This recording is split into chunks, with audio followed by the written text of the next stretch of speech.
Ever wondered how to make the perfect New York cheesecake at home? Well, today, you're about to embark on a culinary journey that will lead you straight to this creamy, dense delight. First, let's talk about what makes the New York cheesecake stand out in the world of desserts. Its signature trait is its creamy and dense texture, which is a stark contrast from its light and fluffy counterparts. This is achieved by using a generous amount of cream cheese, which also imparts a rich, tangy flavor that is both indulgent and satisfying. And then there's the crust. Oh, the crust! A New York cheesecake just wouldn't be complete without its classic graham cracker crust. It provides a delightful crunch that perfectly complements the creaminess of the cheesecake. Now, let's get down to the nitty-gritty. You'll need a few simple ingredients to make this dessert: cream cheese, sugar, eggs, vanilla extract, and of course, graham crackers for the crust. Remember, quality matters.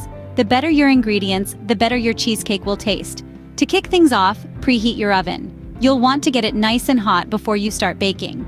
While the oven's heating, you can begin preparing the crust. Start by crushing the graham crackers into fine crumbs. You can do this in a food processor or, for a bit of fun, put them in a sealed bag and give them a good bash with a rolling pin. Once you've got your crumbs, mix them with some melted butter to help them stick together. Press this mixture into the bottom of your baking pan to form your crust. And just like that, you're ready to move on to the next step. With the crust ready and the oven heated, we're set to start creating our delectable cheesecake filling. So, whether you're a seasoned baker or a first-timer, buckle up, because this is where the magic happens. Now, the heart of any cheesecake, the creamy, rich filling. Picture a velvety, indulgent concoction, a mixture so dreamy you'll want to dive right in. That's right, we're crafting the filling for our New York cheesecake. The star of the show? Cream cheese. The cream cheese gives our cheesecake its classic tangy richness. But before we can start adding our other ingredients, we need to ensure our cream cheese is perfectly smooth. Imagine using a hand mixer or a stand mixer, if you're lucky enough to have one, and beating that cream cheese until it's as smooth as silk. The cream cheese is the foundation of our filling, and we want it to be perfect. If we don't, we risk having lumps in our cheesecake, and nobody wants that. Once our cream cheese is smooth, it's time to add our sugar. The sugar will sweeten our cheesecake, balancing out the tanginess of the cream cheese and giving our cheesecake that irresistible sweetness that we all know and love. But we're not done yet. Next up, we add our eggs and vanilla extract. The eggs will help our cheesecake set, while the vanilla extract will infuse our cheesecake with a delicate, sweet aroma and flavor that will take our cheesecake to the next level. As we add these ingredients, it's crucial to mix them until they're well combined. This isn't a job to rush. Take your time, making sure to scrape down the sides of the bowl as needed. We want our filling to be smooth and homogeneous, a creamy delight that will bake to perfection. Every ingredient we've added plays a crucial role in crafting our cheesecake filling. From the cream cheese to the sugar, eggs, and vanilla extract, each component brings something unique and delicious to the table. By carefully combining these ingredients, we create a filling that is rich, creamy, and utterly irresistible. With our filling mixed, it's time to pour it over our prepared crust and get it ready for the oven. Baking a cheesecake requires patience, but the end result is worth the wait. As we enter the baking phase, it's crucial to remember that cheesecake isn't your average cake. It's a custard at heart, and like all great custards, it needs gentle heat.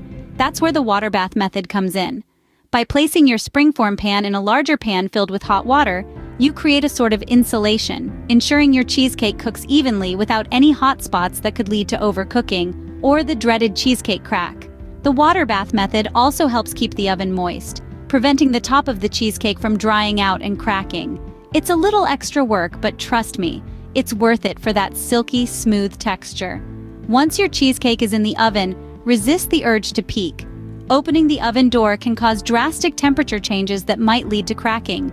Bake your cheesecake at a low temperature, usually around 325 degrees Fahrenheit, for about an hour. Now, how do you know when your cheesecake is done? The edges should be slightly puffed and set, but the center should still wobble just a bit, like a delicate custard. It will continue to cook and set as it cools. And speaking of cooling, once your cheesecake is done baking, turn off the oven and crack the door open. Let the cheesecake sit in the oven for an hour. This slow, gradual cooling helps prevent cracking and ensures a perfect texture.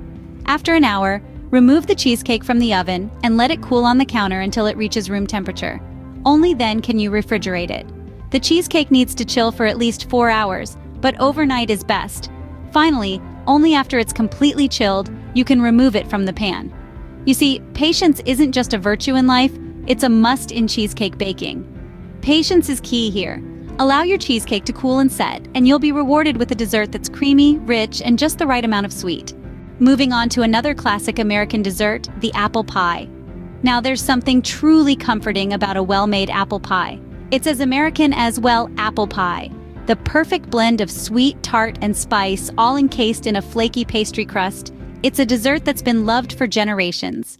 At its core, the apple pie is a simple dish made from humble ingredients. The stars of the show are, of course, the apples.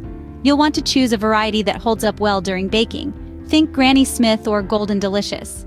You'll need about 6 to 8 medium-sized apples for a standard 9-inch pie. The apples are sweetened with sugar, but not too much, as you want to maintain some of the apple's natural tartness. A couple tablespoons of lemon juice can help enhance this tartness, while also preventing the apples from browning. The spice in this pie comes from a generous sprinkling of cinnamon. Some recipes also call for a touch of nutmeg or allspice, but we're sticking to the classic cinnamon today. And of course, a pinch of salt to balance out the sweetness. Now, let's talk about the crust. A good pie crust should be flaky and tender, and it all starts with cold butter. The butter is cut into the flour until the mixture resembles coarse crumbs, then ice water is added just until the dough comes together. The dough is then divided in half, one for the bottom crust and one for the top, and chilled for at least an hour before rolling out. While the dough is chilling, it's time to prepare the apples. They're peeled, cored, and sliced thin. The thinner the slices, the more evenly they'll cook, resulting in a filling that's perfectly tender throughout. With our apples sliced and our crust prepared, we're ready to move on to the filling. The filling is what makes an apple pie truly special. Think of it as the heart of the dessert, where the magic truly happens. It's where the tartness of the apples meets the sweetness of the sugar, and where the warm, spicy notes of cinnamon come to play. To prepare your star-studded filling, you'll need to start with your apples. Slice them thin but not too thin. You want to maintain some texture and bite. Once your apples are sliced, toss them in a bowl with sugar and cinnamon. This simple duo is all you need to elevate the natural flavors of the apple. As you mix, you'll find the apples start to release their own juices, creating a natural syrup that's simply divine. Now it's time to assemble your pie. Lay one of your pastry crusts into your pie dish, making sure it's pressed well into the corners. This will be the cozy bed for your apple filling. Pile in your apple mixture, spreading it out evenly. Don't be afraid if it looks like a lot, the apples will cook down in the oven. Next, lay your second pastry crust over the top. Crimp the edges together to seal in all the apple goodness. Cut a few slits in the top to allow steam to escape. This will ensure your pie doesn't get too soggy during baking. Now the final step, baking. Place your pie in a preheated oven and let it do its thing. As it bakes, the crust will turn golden brown, the apples will soften, and the filling will bubble up through the slits, creating a mouth-watering sight that's hard to resist. Once your pie has cooled slightly, it's ready to be served. The mild heat allows the flavors to meld together and the crust to firm up. And remember, no apple pie is complete without a scoop of vanilla ice cream on top. The cool creaminess of the ice cream against the warm, spiced apple filling is the ultimate treat. Enjoy your homemade apple pie, a dessert that truly embodies comfort and joy.